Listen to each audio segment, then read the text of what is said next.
تلنگانہ کے جرجلا کے قریب مچرم فلائی اوور پر جمعرات کی صبح ایک پرائیویٹ ٹریولز بس کی کیمیکل لے جانے والے ٹینکر سے ٹکر ہو گئی۔ سرکاری اطلاعات کے مطابق بس میں سوار تمام مسافر محفوظ رہے۔ بس میں تقریباً 26 مسافر سوار تھے جو آندھرا پردیش کے چتور سے حیدرآباد کے سمت آ رہی تھی۔ بس پیچھے سے ٹینکر سے ٹکرا گئی جس کے نتیجے میں ہائیڈرو کلورائڈ ایسڈ سڑک پر بہہ گیا۔ بس ڈرائیور نے فوری طور پر مسافروں کو نیچے اترنے کا مشورہ دیا۔ جلد بازی میں بعض مسافرین کو معمولی زخم آئے۔ اطلاعات کے مطابق کیمیکل آتش گیر نہیں تھا، اس لیے آگ لگنے کا کوئی خطرہ پیدا نہیں ہوا اور ایک بڑا حادثہ ٹل گیا۔ فائر بریگیڈز کے عملے نے وہاں پہنچ کر صورتحال پر قابو پا لیا۔ بیوی اور بچوں کے قتل کے مقدمے میں تلنگانہ وقار ضلع کی عدالت نے سنسنی خیز فیصلہ سنایا ہے۔ ملزم کو موت کی سزا سنائی گئی ہے۔ وقار ضلع میں 2019 میں پروین نامی شخص نے اپنی بیوی اور 2 بچوں کو قتل کر دیا تھا۔ بعد میں اس نے اسے خودکشی ثابت کرنے کی کوشش کی تھی۔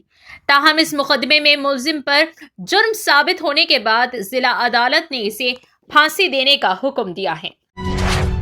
تلنگانہ ریاست میں کانگریس حکومت کو اقتدار میں آئے ہوئے 2 سال مکمل ہونے والے ہیں، جس کے پیش نظر ریاستی حکومت دسمبر کے مہینے میں بڑے پیمانے پر پرجا پالنا اتسو عوامی حکمرانی کے تہوار منعقد کرنے کی تیاری کر رہی ہے۔ اسی سلسلے میں وزیر اعلیٰ ریونت ریڈی اپنا دورہ اضلاع 1 دسمبر سے شروع کریں گے جو 7 دسمبر تک جاری رہے گا۔ یہ دورہ نارائن پیٹ ضلع کے مقتل سے شروع ہوگا۔ دورے کے دوران وزیر اعلیٰ مختلف اضلاع میں کئی ترقیاتی پروگراموں کا افتتاح اور سنگ بنیاد رکھیں گے اور عوامی جلسوں سے بھی خطاب کریں گے۔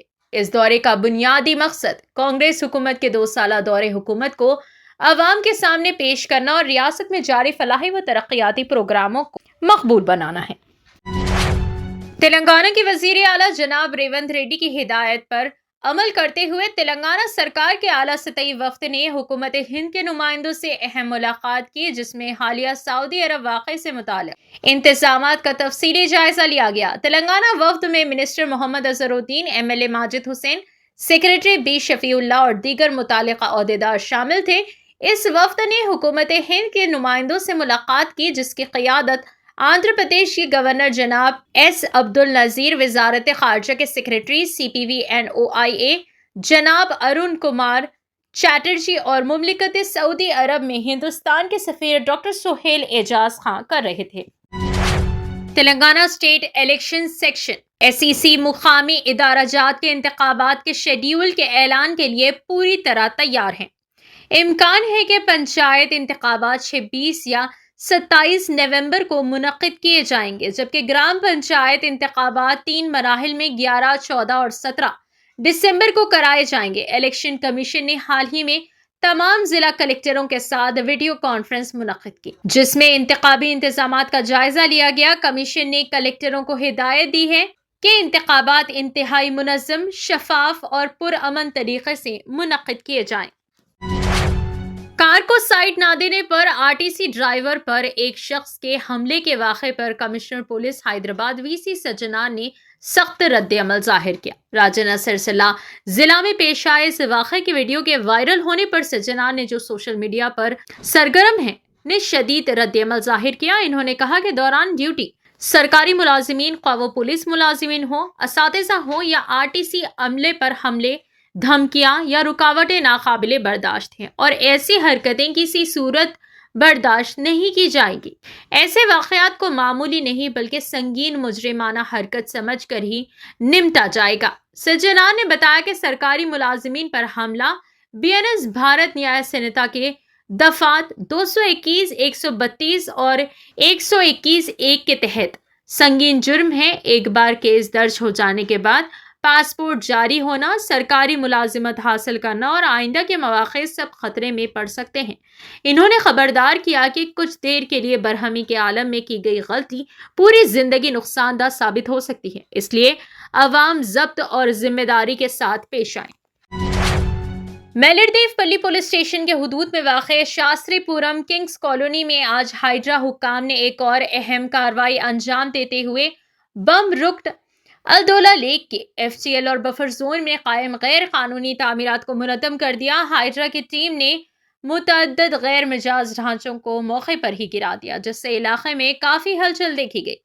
کارروائی کے دوران تجاوزات کرنے والوں اور ہائیڈرا عہدیداروں کے درمیان سخت بحث و ٹکرار بھی ہوئی، تاہم کسی بھی ناخوشگوار واقعے سے بچنے کے لیے پولیس کی بھاری نفری تعینات کی گئی، جس کی وجہ سے آپریشن بغیر کسی رکاوٹ کے جاری رہا۔ قابل ذکر بات یہ ہے کہ اسی بم رکن الدولہ لیک کے اطراف اس سے قبل بھی غیر قانونی تعمیرات کے خلاف کئی بار انہدامی کارروائیاں کی جا چکی ہے۔ حکام کے مطابق اس علاقے میں بار بار تجاوزات کی کوشش کی جاتی ہے، جس کے باعث ہائیڈرا اور ریونیو محکمے کو مسلسل نگرانی کرنی پڑتی ہے۔ ہائیڈرا حکام نے واضح کیا ہے کہ جھیلوں اور واٹر باڈیز کے تحفظ کے لیے بفر زون میں کسی قسم کی غیر قانونی تعمیر ہرگز برداشت نہیں کی جائے گی۔ ان کا کہنا ہے کہ شہر کے آبی ذخائر کو بچانے کے لیے ایسی کارروائیاں مستقبل میں بھی سختی کے ساتھ جاری رہیں گی۔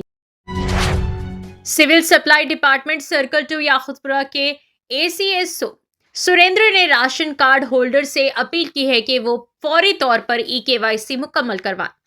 انہوں نے واضح کیا کہ جن شہریوں کے پاس راشن کارڈ موجود ہے مگر انہوں نے اب تک EKYC نہیں کروایا، وہ جلد از جلد قریب ترین راشن شاپ پر جا کر یہ عمل مکمل کریں۔ پرانی حویلی میں واقع سرکل آفس میں میڈیا سے بات کرتے ہوئے موکا سریندر نے بتایا کہ ان کے سرکل میں 1,23,505 راشن کارڈ رجسٹرڈ ہے، جن میں سے 4,87,589 افراد مستفید ہو رہے ہیں۔ اب تک 2,78,861 افراد نے EKYC مکمل کر لیا ہے، جبکہ 2,08,728 افراد کی تفصیلات اب بھی زیر التواء ہے۔ انہوں نے عوام کو مشورہ دیا کہ باقاعدہ راشن اور چاول کے حصول میں کسی قسم کی رکاوٹ سے بچنے کے لیے گھر کے ہر اس فرد کی EKYC لازمی ہے جس کا نام راشن کارڈ میں درج ہے۔ اس سلسلے میں شہریوں کو سرکاری قواعد کے مطابق جلد از جلد قریبی راشن ڈپو سے رجوع کرنے کی تاکید کی گئی ہے۔ حکام کا کہنا ہے کہ EKYC مکمل نہ کرنے والے خاندان آئندہ دنوں میں سرکاری سہولیات سے محروم بھی ہو سکتے ہیں، لہٰذا تمام مستحقین سے اپیل ہے کہ وہ اس عمل میں تاخیر نہ کریں۔